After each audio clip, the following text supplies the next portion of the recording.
Setelah lebih 2 dekad menunggu, wajah Emu akhirnya telah dibongkarkan and boy, he looks so cool, menacing, majestic and gorgeous.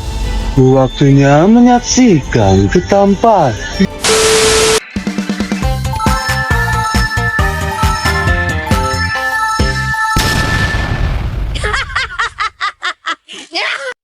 Tapi memandangkan Oda ni suka bermain kata, adakah tajuk chapter ni chapter 1179 Nerona Emu Descent yang membawa maksud turunnya Nerona Emu akan menjadi foreshadow bahawa Emu literally bakal diturunkan dari tahta dunianya. Sebab kalau korang ingat sebelum ni dalam chapter 1110 bertajuk Planet Fall atau direct translationnya kejatuhan planet, Gorosei telah turun ke Egghead, tapi ia juga seolah foreshadow bahawa Gorosei yang mengambil nama-nama planet ni telah end up dikalahkan apabila Haki Joy Boy dilepaskan. Malah akhirnya membawa kepada pelucutan Saint Gigasia Satan setelah nikmat immortalnya ditarik Allah yang satu dan diganti oleh Gorosei baru, Saint Figalen Galing. Okey, disebabkan chapter ni adalah chapter pasal Emu, mari kita bahas secara detail pasal bentuk Emu ni.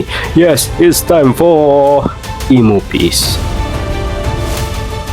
Melihat kepada betapa gusarnya para Gorosei apabila Emu mau meninggalkan Marijoa dan pergi ke Elbaf, dan apabila Emu seolah tercedera dan memuntahkan darah dari mulutnya apabila dia tiba ke sana, ramai menganggap kalau Emu kemungkinan telah disekat daripada keluar dari tanah suci Marijoa, mungkin kerana sumpahan atau perkara yang belum dijelaskan. Guess what? Aku dah pernah bahas perkara ni dalam beberapa teori yang aku akan letak link-linknya dekat komen. Pokoknya dalam konsep teori tersebut, aku katakan kalau Emu adalah representasi kepada elemen Yin dalam dunia One Piece yang bertentangan dengan Nika yang mewakili elemen Yang atau masculinity dalam dunia One Piece, di mana aku katakan kalau kuasa Emu adalah relatif kepada jaraknya dari Marijoa dan pohon Eve. Semakin dekat dia dengan Marijoa dan pohon Eve, semakin kuat kuasanya, dan disebabkan tu Luffy bakal menghancurkan Marijoa bersama pohon Eve yang berada di dalam Red Line, sekaligus membawa kepada kehancuran Pulau Fishman seperti ramalan Madame Charlie.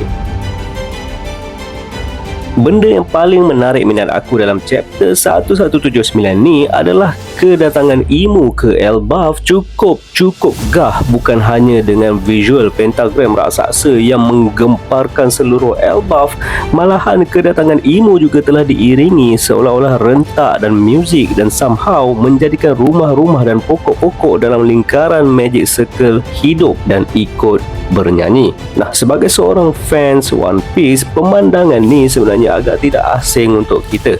This is basically scene yang hampir sama dengan pengenalan Big Mom dalam arc Whole Cake Island, di mana Big Mom telah menari dan menyanyi bersama homies-homiesnya. Mungkin memang Oda punya intention untuk paralelkan pemandangan ni sebab kita tahu segala karakter, arc, world building dan jalan cerita adalah relevan sampailah sekarang. Sesuai pepatah yang sering diguna pakai komuniti One Piece, Oda doesn't miss. Okey, mula-mula aku fikir Oda saja buat intro Big Mom ni based on Alice in Wonderland, sebab pulau-pulau dia daripada Cake, Tea Party, kuasa dia, semuanya macam cerita Disney.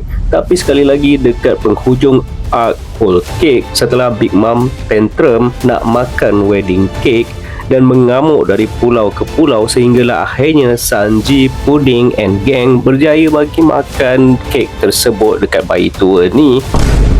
Punyalah happy Big Mom sampai terangkat dia lepas rasa kek tersebut, dan sekali lagi dia menyanyi-nyanyi sambil mengimbau kenangannya. Nah, secara sengaja atau tidak, kenapa Big Mom satu-satunya Yonko yang suka bernyanyi? Dan oleh kerana kuasa Devil Fruit Big Mom adalah Soru Soru no Mi atau Soul Soul Devil Fruit, what if Oda sebenarnya nak highlight perkaitan antara muzik dan soul. Dan disebabkan baru-baru ni aku baru paralelkan satu saga dengan jalan cerita karakter One Piece, arc Whole Cake ni pun sebenarnya aku rasa sangat banyak kaitannya dengan emo. Tapi itulah, takut berjela-jela pula aku membebel nanti kan. So aku akan buat teori tu dalam video yang lain. Bukan hanya dalam kes Big Mom, bunyi lonceng emas Shandora dalam arc Jaya juga digunakan sebagai mesej kepada roh-roh nenek moyang Shandia supaya mereka dapat mencari jalan pulang ke Jaya. Yes, sekali lagi bunyi dapat dikaitkan dengan roh atau jiwa. Brook juga telah mendapat title sebagai Soul King atau Raja Jiwa selepas time skip kerana muziknya dan kaitannya dengan alam kematian melalui Devil Fruitnya. Tapi kalau korang perasan, Brook punya kebolehan sebenarnya boleh dibahagi kepada dua elemen. Apabila dia hubungkan skill berpedangnya dengan Devil Fruitnya dan alam kematian, dia mampu menghasilkan ais. Tapi apabila dia hubungkan skill berpedangnya dengan skill muziknya, dia mampu mengawal roh. Nah, disebabkan tu setiap arc yang ada kaitan dengan muzik atau roh, MVP-nya pasti Brook. Seperti dalam arc Whole Cake, Brook telah secara langsung menyelinap ke dalam markas Big Mom, menentang jiwa Homies dengan jiwa muziknya sendiri dan berjaya mencuri poneglyph. Malah at some point, Brook telah buy one dengan Big Mom dan berjaya mengalahkan Zeus. Drum of Liberation, bunyi detakan jantung Nika juga somehow mampu membangkitkan kembali jiwa MF setelah 200 tahun tidur. Walaupun belum dapat dipastikan lagi adakah rentak tersebut yang menjadi sumber energi bagi MF atau ia sekadar switch yang menjadi trigger untuk mengembalikan semula kesedaran MF. Namun begitu, korang rasa apakah signifikannya rentak emo ni yang mungkin ramai istilahkan sebagai the drum of oppression atau gendang penindasan? Tapi disebabkan aku tak minat bagi istilah yang sama dengan orang lain, aku bagi gelaran rentak ni sebagai drum of domination atau gendang dominasi. Adakah ia betul-betul bertentangan dengan rentak Nika, the drum of liberation?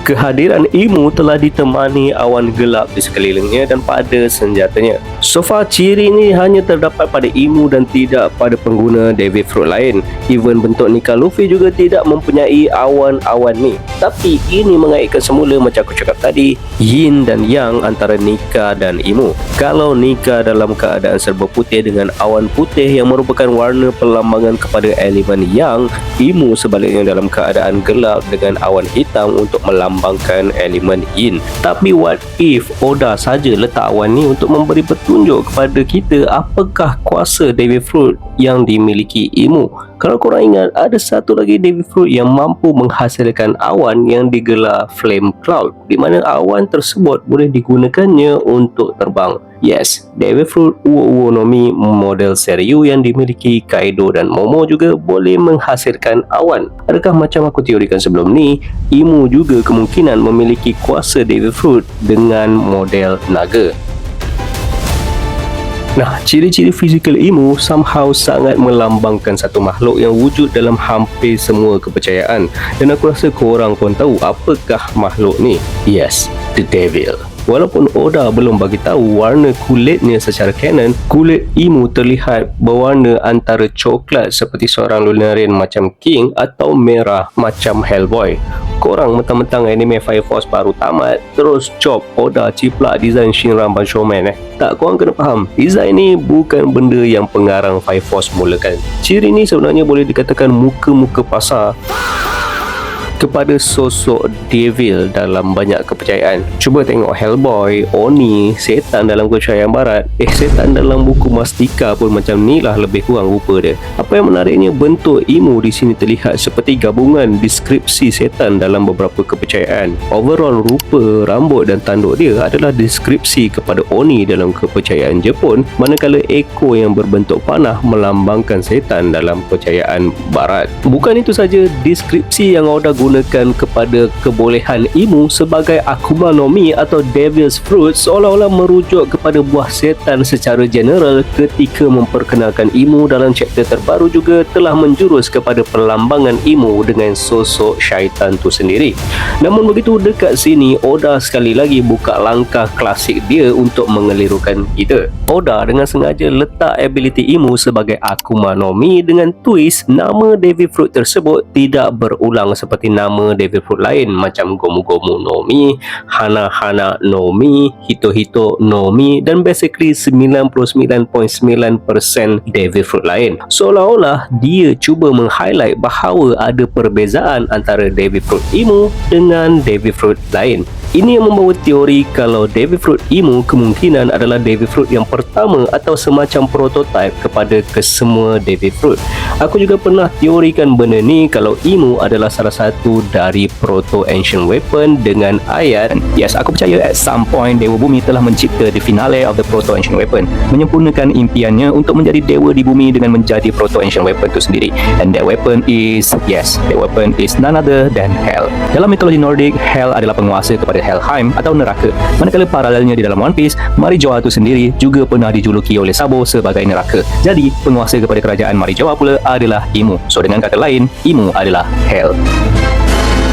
Nah, what if tidak seperti Devil Fruit lain pada umumnya yang mampu tumbuh semula selepas penggunanya mati? Aku percaya Devil Fruit Imu tidak menggunakan teknologi atau metod yang sama dengan Devil Fruit lain. Maknanya, once Imu mati, Devil Fruit dia tak akan tumbuh semula di dunia.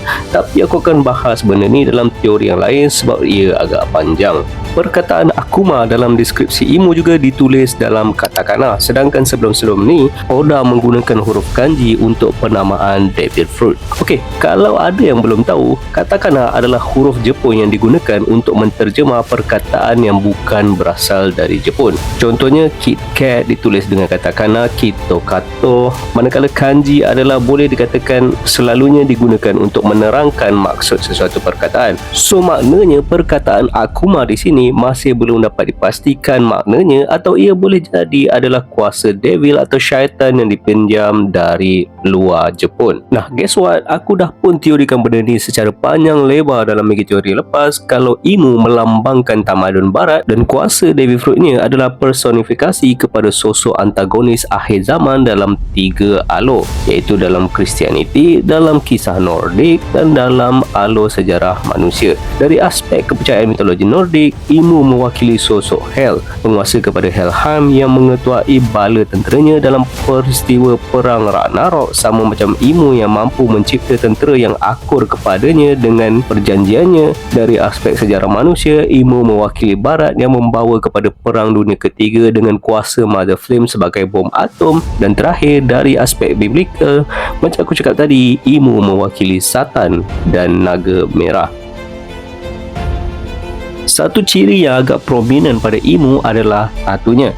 Tidak seperti karakter-karakter lain yang mempunyai tatu, Imu punya tatu dilihat agak berbeza dengan jalur seakan circuit board dari muka ke seluruh badannya sampai ke tangannya. Dan memandangkan Somers yang merupakan salah seorang Holy Knight yang bekerja secara terus di bawah Imu mempunyai jantung yang diperbuat daripada besi, adakah ini foreshadow bahawa Imu mempunyai kaitannya dengan kerajaan kuno yang mempunyai teknologi yang sangat maju pada masa lalu? And yes, sekali lagi, guess what? Aku juga dah pun teorikan benda ni yang mana aku katakan Imu kemungkinan adalah Earth God yang mencipta kerajaan kuno dengan bantuan penduduk Birka 1500 tahun yang lalu. Dan kalau korang perasan, tatu ni agak mirip dengan corak salah satu suku dalam mural yang Enel jumpa di bulan. Imu memiliki Hagoromo atau selendang awan yang sangat berlainan dengan mana-mana pengguna Devil Fruit lain yang mempunyai selendang ni. Kalau Nika dan Killingham mempunyai selendang dari awan putih, manakala Gorosei dan CP0 Lucci dan Kaku mempunyai selendang dari api hitam, Hagoromo Imu pula tidak terbentuk seperti selendang tetapi lebih kepada bentuk cincin seperti Enel. Bezanya, ia diperbuat dari api hitam dan ngerinya ia dipenuhi dengan mata-mata yang mirip dengan mata Imu yang biasa kita lihat. Jadi apa pendapat korang? Kalau korang ada teori yang menarik atau ingin kongsikan sesuatu, jangan malu-malu untuk like, komen dan subscribe video dan channel ni.